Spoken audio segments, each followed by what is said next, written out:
mu witchcraft world vanoshandisa mamira atinoti witchcraft evil mirrors.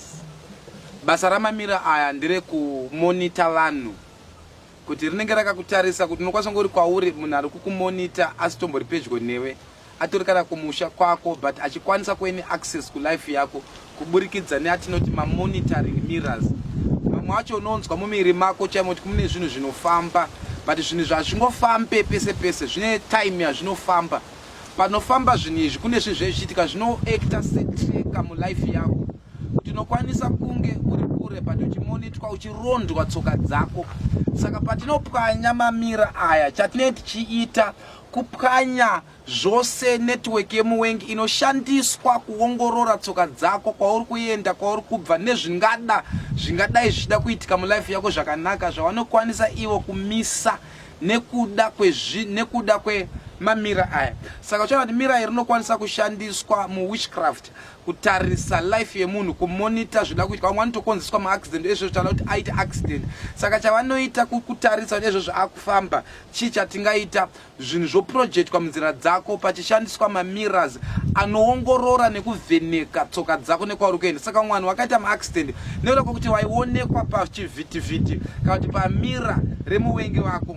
Saka chinotibetsera kana tichita deliverance takapwanya mamira aya zvinoreva kuti muvengi aimonita mari dzako, aimonita marriage yako, aimonita utano hwako, aimonita kwose kwaunoenda kuti wave nekukuisira pasi. Patinopwanya zvinoreva kuti havasisina access, maglazi avo apwanyika, havachakwanisa kukumonita. Mumwe munhu unoshamiswa kuti kwava ndambovaudza ndoda kutenga mota, vakazviziva sei ndoda kutenga mota.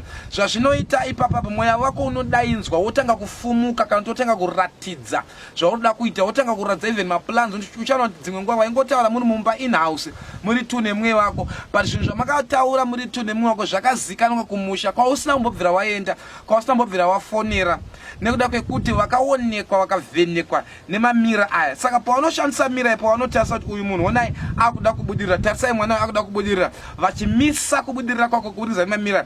Vanoshandisa mira iri kukuvheneka, wotora zvavavo womisa vachishandisa maclay pots aya mahari. Saka anoona kuti pane muchato wakuda kuya, otora muchato weswa muhari umu yovharwa hari kutsipika. Patinoti kutsipika kuti waonzwa kuti onai akuda kupromotwa, watouimbiswa, watodaidzwa kuinterview, basa ratodaidzwa, patoconfirm kuti basa riripo but zvobva zvaonekwa pamira ravo kuti onai munhu uyo akuda kupinda basa. All of a sudden interview iyo yawakaenda zvongozi tichakufonera ndiye tichakufonera, hapana anozokufonera. Chii chaitika? Waonekwa kuti kune kwawauda kuenda. Saka nekuda kwekudaro zvatorwa zvobva zvaiswa muhari yobva yavharwa kunzi ngativharei basa racho. Iwo goneswa kuti kochiwa nayo kawafonera kuti hatichakufonera, ingave contract chaiyo watosaina mapapers wakuda unosupply waunonzi chimbomirai pane zviri kuitika ene ndio chimbomira pane zviri kuitika zvachose. Pozotoona kuti wozotora pane mumwe akazouya kumashure kwako akazotora contract akatoita basa. Chii chakaitika kwauri? Vakamonitwa ukawisirwa pasi kuburikidza nemamirrors. Saka tinokwanisa kunge tiri ignorant of these mirrors but they are there, they are used to monitor and to attack my marriages, to attack destiny yemunhu, to attack matestimony yemunhu. Wakaprofit kunzi uchabata mari, wakaprofit kunzi ucharoorwa, wakaprofit kunzi zvinhu zvose zvichari zvakanaka zvichiitika kwauri. Pazvakaitika izvozvo wakatanga kumonitwa nemira, donzvo riri rekuputsira pasi chiprofita chawakapiwa, donzvo riri rekuputsira pasi deliverance yawakaitwa, donzvo iri rekuputsira pasi declaration yakapiwa paupenyu hwako. Saka wherever you are watching me from kwauri kundinzwa uchibva ndikuti kana urida deliverance you want to be, we are saying men of God zvamuita ndizvo zvinoitika kwandiri, pose panoita chakanaka ndizvo zvina pane chakaipa chakuitika. Chabva kupi chakaipa? Pana aona nekuburikidza nemira rake kuti kune zvinhu zvakaitika zvakanaka kwauri wobva waunza zvakaipa. Saka izvi zvinoshanda sema trackers, you are tracked, unomonitwa kuti uri kupi, uri kuitei, zvoshanda pamwe chete neclaypot.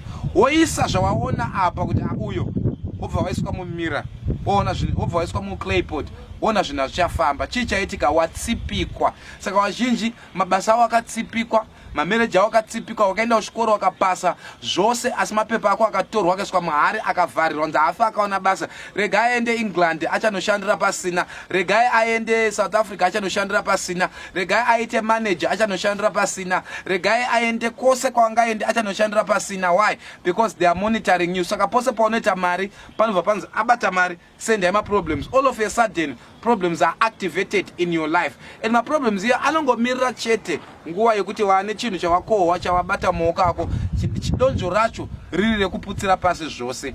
So if you are watching me, kana uri kuroti man of God, saka ndingauye sei kudeliverance, you can call me, we can do a WhatsApp call, we'll deliver you from WhatsApp call. If you are around Zimbabwe, you can come physically. One of the things that I do to those that will come for deliverance, kushandisa even mira irori, kukuratidza vavengi vako, kukuratidza kuti matombo ose ari kukuwira kuupenyu hwako ari kubva kupi, kukuratidza kuti zvose zviri kusundira kwauri zviri kubva kupi. So if you come one on one, the privilege that you have is that you can see it for yourself without anyone prophesying to you. Unozvionera wega kuti aho ndini ari kukonzera upenyu hwangu, ndini ari kukonzera upenyu hwangu. Then we break the clay pot and we break the mirror so that they monitor you no more. So wherever you're watching me from, begin to call right now. My name is Apostle IK. This is spiritual warfare. God bless you.